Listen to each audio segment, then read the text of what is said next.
Ito, inirekomenda lang ng dati kong kliyente.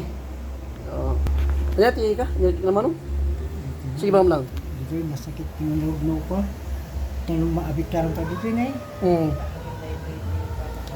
Ito ang problema daw, masakit ito hanggang dito sa taas. Yan po ang dinaramdam niya. Agbagbagbagaan. Namamanhid.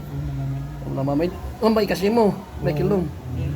Nung pasangat namin, narigat na eh. No, agmarmartilyo ko makapalagari. Basta ka na shoulder pain, frozen.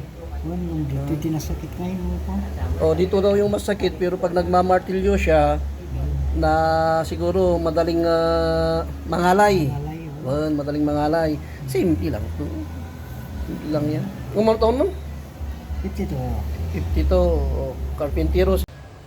Ito yung sinasabi niyang namamanhid. Pero dito daw yung sumasakit. Dito niya naramdaman yung sakit.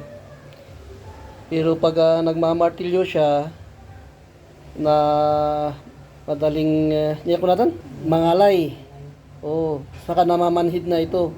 Kaya sabi ko sa kanya, 3 sessions sana to, pero ang gusto niya, 1 time. Kaya ginawa ko na lang, binintusa ko na kasi may back pain rin siya. Nag-uumpisa na yung back pain niya at yung baywang niya, totally may damage na. Sumasakit na yung baywang niya. Manong? Happy Halo. Taga Happy Halo.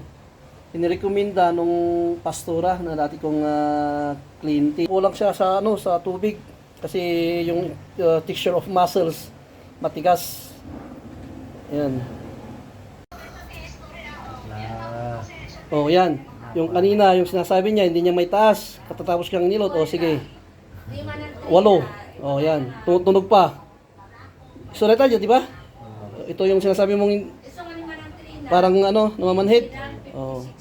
Yan tinatas niya. Baba. Yan. Nakita naman natin may pagbabago.